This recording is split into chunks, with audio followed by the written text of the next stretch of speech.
gasolina, por exemplo. Como que você faz a gasolina? Porque ela nunca foi barata. Claro que agora tá estourando, mas Sim. ela nunca foi barata como deveria ser, cara. Cara, é que assim, vamos lá. Vamos falar especificamente de gasolina. Gasolina, como é que forma o preço? Metade é produção, metade é imposto.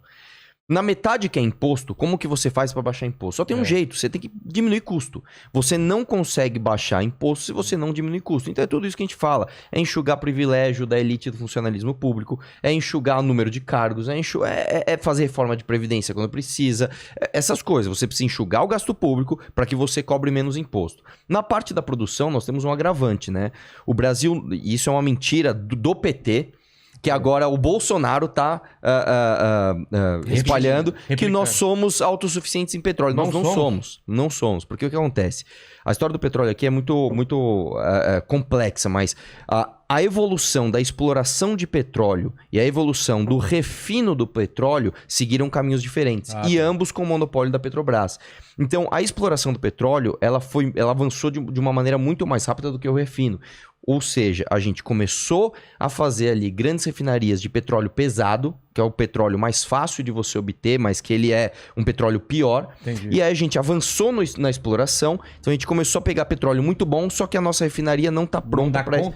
Não é que não dá conta, não consegue, não é número. Merda, cara. Então o que a gente tem que fazer? A gente tem que trocar esse petróleo com o exterior. Quando você troca o petróleo com o exterior, você perde, né? Não é só isso, cara. Você dá o bruto preço e pega dólar. O preço é em dólar. Então, o que acontece? Até no nosso custo de produção, então vamos por duas bolinhas aqui. Tem a bolinha imposto e a bolinha produção. Na bolinha imposto, redução da máquina pública, etc. Na bolinha produção, você tem o fator dólar. Como é que você faz para baixar dólar? Você precisa ter um país que tenha confiabilidade, você tem que ter um país que tenha segurança jurídica, você tem que ter um país que tenha política econômica decente, e é tudo que nós não temos. Nós temos um presidente da república que vira e mexe, ele fala... FSTF aí tá esquentando, como é que ele fala? Esticando a corda aí, tá ok? Pronto, aí o dólar, pum. Por que investidor vai ser maluco o suficiente? Fala, pô, eu tô aqui, sei lá, nos Emirados Árabes, sou um trilhardário, vou investir no Brasil. País que, acho que teve... o presidente mandou dar um golpe de estado, porra, que país bom pra investir. Vou fazer uma fábrica lá. Tudo que eu quero é um lugar estável. Eu vou botar minha grana lá. Vou colocar meu dinheiro lá. Ele que tá, nesse instante... Você entra no banco, tá o gerente com a arma em cima da mesa e fala, não, coloca o dinheiro aqui. As putas lá...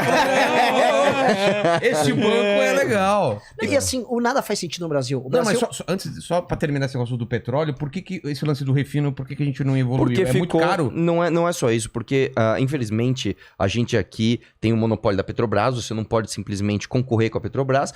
E por que você vai ser eficiente se você não tem concorrente? É basicamente isso. Eu tô aqui de boa, ganhando meu salário, financiando a campanha do presidente aqui, no caso do Lula, né? Que vai me manter aqui. Então, eu vou evoluir pra tem um outro ponto da Petrobras mas também. O monopólio fode alguma coisa ou não daria? Contrário. Não, melhor contrário, país. daria, melhor.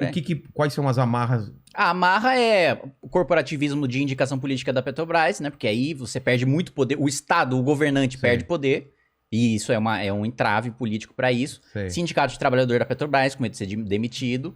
E de refinarias, etc. Enfim, é um negócio bilionário. Mas um presidente com vontade política, ele consegue fazer isso? Consegue. Claro que difícil. consegue. Não é fácil, mas ele consegue. Imagino que não seja tão fácil. É que no caso, assim, nós não tivemos nenhum presidente, desde a redemocratização até agora, que sequer tentou. Entendi. Ele nunca... Não é que não conseguiu, não teve a intenção. Todos foram contra, Até hoje, todos foram contra. Entendi. Inclusive o mito. O privatista, o liberal, ele é contra, várias vezes. Não, mas na campanha ele falou que ia fazer alguma coisa? Não, na Petrobras ele falou que era uma das únicas que ele era contra. Caramba. Foi uma das únicas promessas de campanha que ele manteve. Manter a Petrobras fodida. Ele falou, eu vou continuar mantendo a Petrobras essa porcaria aí, tá ok? E manteve. E na Petrobras tem outra coisa que aumenta o preço, que é a política de conteúdo local, que é até o terceiro nível, você é obrigado a contratar tudo de empresa nacional. Então, o cabo precisa ser nacional, aí a sonda precisa ser nacional. Aí você é obrigado a contratar um produto menos eficiente, mais caro, só pra cumprir a lei. É ridículo, cara. É assim, é uma coisa que você fala, é inacreditável. Mas hoje eu acho que o que mais pesa na gasolina é o dólar mesmo, é a falta de confiabilidade do país. Eu tava outro dia, reunido com um grupo de empresários japoneses que tem empresa no Brasil. E aí eles estavam falando, pô, é claro que o dólar vai estar disparado. Vocês têm um presidente da República que toda semana cria uma crise diferente. O país de vocês está com inflação batendo 2 dígitos, o Congresso Nacional ficou 2 meses debatendo voto impresso.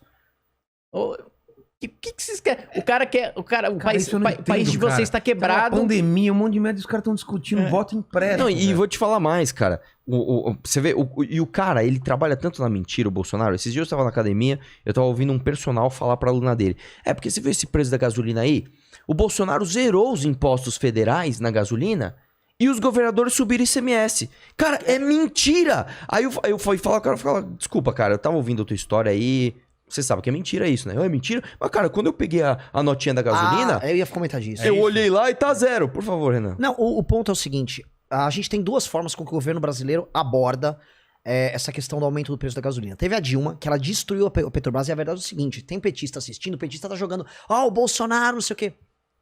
Calma, né? O PT arrebentou a Petrobras e não foi com a roubalheira do Petrolão, foi com a política de preço. A política de preço do PT, na época do governo Dilma, pra fazer populismo com o preço da gasolina, ela destruiu a Petrobras. Aí, beleza, começaram a reconstruir. Ela não fez a lição de casa e ela mesmo baixava assim... artificialmente o preço, fazendo a Petrobras ter prejuízo. Não cortando gasto nem nada. Isso, exatamente. Isso. E foi o que o Maduro fez na Venezuela, deixou a gasolina quase, tipo, de graça, e agora o nego tá lá, mano, trabalhando de bicitaxi.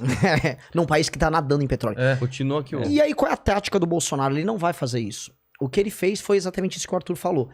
Como ele quer arrumar briga com os governadores, que o Bolsonaro tá desde o primeiro dia de mandato tentando dar um golpe, acho que é uma coisa pra gente abordar isso bastante hoje. Ele joga isso do ICMS e é muito esperto da parte dele jogar o ICMS, porque os estados vivem do ICMS e os estados estão quebrados. E na hora de cobrar, o Arthur teve posto de gasolina. O ICMS de posto de gasolina e o ICMS de combustível é vaquinha leiteira, que os caras chamam. Que é basicamente o dinheiro mais fácil que o governo estadual coleta. É fácil de coletar esse dinheiro de ICMS de posto de gasolina, é fácil de você medir e coletar dinheiro de combustível, e isso ajuda a financiar o governo estadual. Os governos mais eficientes estaduais, eles cobram alíquotas menores no imposto sobre o combustível. Então, em São Paulo, o imposto de combustível São Paulo é o menor de todos. É o menor de todos. Rio, que tá quebrado, é o maior alto, de todos. por isso que a gasolina é tão cara no Rio. Então, o que o Bolsonaro faz?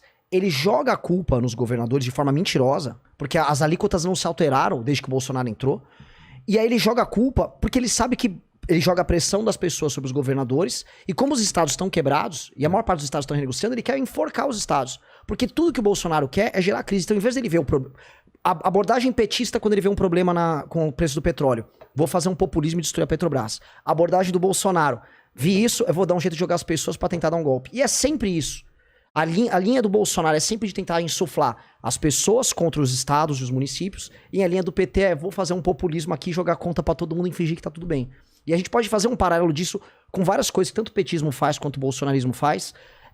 Como construções, um de um populismo espalhando a conta pra geral e o Brasil quebra depois, e o outro como preciso gerar um conflito. Então a tática do bolsonarismo agora é essa. É o que o Arthur viu na academia, é o que eu vi ontem pegando um Uber no Rio de Janeiro, o cara, não, mas porra, olha lá, olha a notinha do combustível, não sei o quê. Tá, meu irmão, a alíquota do ICMS era a mesma quando não tinha o Bolsonaro e o preço não era esse. Não, e outra coisa que as pessoas esquecem, desculpa, na nota, ela sai o ICMS, mas não sai muitos impostos que estão de substituição. Por exemplo? Por exemplo, impostos federais. Ali você não tem ali uma relação. Porque, por exemplo, quando você... Isso é uma coisa que é outra coisa que tem no Brasil, que é só no Brasil. Eu sou um distribuidor de combustível. Eu compro de quem produz e vendo para quem vende no produto final. O que acontece? Quando eu compro de você, eu já pago o teu imposto. Quando ele compra de mim, ele já paga o meu imposto. E quando o cliente vai comprar dele, o cliente paga o imposto dele. Porque isso é uma maneira de o governo dizer assim, um vai fiscalizar o outro, entendeu? Que é um absurdo. Porque você está jogando a culpa... Se você sonegar, a culpa não é minha, cara. A culpa é sua, não é minha. Então o governo meio que faz essa substituição, que eu acho um completo absurdo. O que aumenta a complexidade tributária. Exatamente. Também, né? Aí fica fácil de um Bolsonaro da vida mentir, porque o cara não tem como entender de onde vem.